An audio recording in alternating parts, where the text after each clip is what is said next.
एक घर में माँ बेटी रहती थी। रात का समय था। दरवाजे पर खटखटाने की आवाज आई। माँ और बेटी बहुत गरीब थे, छोटे से घर में रहते थे। बेटी ने दरवाजा खोला तो वहां पर कोई नहीं था। नीचे देखा तो चिट्ठी पड़ी हुई थी।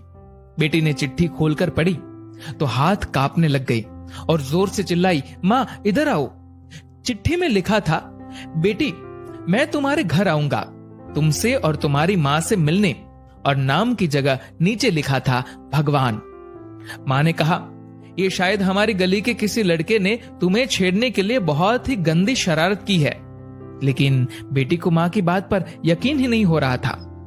बेटी बोली, माँ पता नहीं क्यों मुझे ये सच लग रहा है। माँ को मनाकर बेटी और माँ दोनों तैयारी में लग गई। घर भले ही छोटा सा था लेकिन दिल बहुत अमीर। घर पर एक चटाई थी मेहमानों के लिए। वह ट्रंक से निकालकर बिछा दी और रसोई घर में जाकर देखा तो खाने का एक दाना नहीं था। बेटी और माँ दोनों गहरी सोच में पड़ गए कि यदि भगवान सच में आ गए तो खाने में कुछ नहीं दे पाएंगे। आगे पीछे का कुछ नहीं सोचा। बचत के 300 रुपए बेटी के पास थे।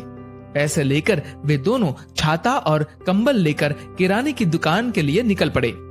बारिश होने वाली थी और ठंड भी बहुत ज्यादा थी। एक पैकेट दूध, एक मिठाई का बॉक्स और कुल 200 रुपए की चीजें खरीदकर वापस लौटने के लिए ऑटो ले लिया, क्योंकि उन्हें लगा शायद भगवान घर पर पहुंच गए होंगे।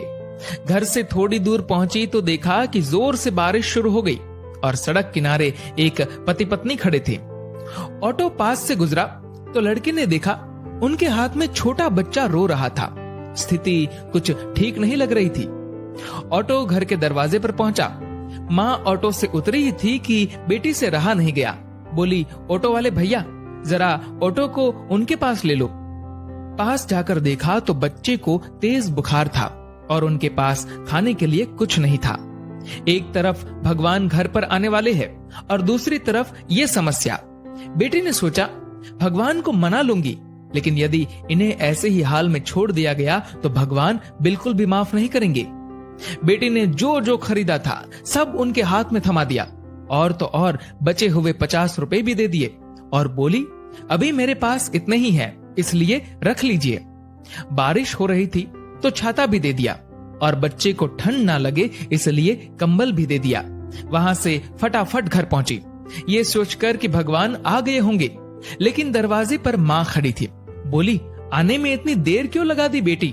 और ये देख, एक और चिट्ठी आई है, पता नहीं किसकी है। बेटी ने पढ़ना शुरू किया। उसमें लिखा था, बेटी आज तुमसे मिलकर बहुत खुशी हुई। पहले से दुबली हो गई हो लेकिन आज भी उतनी ही सुंदर हो। मिठाई बहुत अच्छी थी और तुम्हारे दिए हुए कंबल से बहुत आराम मिला। छाता देने के लिए धन्यवाद।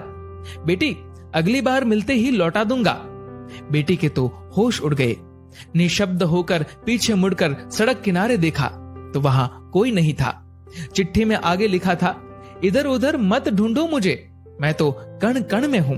जहां पवित्र हो सोच, मैं हर उस मन में हूं। यदि दिखे कोई जरूरतमंद तो मैं उस हर जन में हूं। बेटी जोर से रो पड़ी और माँ को सब बताया। दोनों बहुत भावुक हो गए और पूरी रात सो नहीं पाए। दोस्तों, अब आप सभी से एक प्रश्न है, क्या ये बेटी सच में गरीब थी? सोचिए और अपने दिल से इस सवाल का जवाब दीजिएगा, क्योंकि व्यक्ति मरने के बाद अपने साथ पैसे नहीं बल्कि कर्म लेकर जाता है। और जरूरी नहीं कि हर पैसे वाला व्यक्ति अच्छे कर्म लेकर जा रहा हो।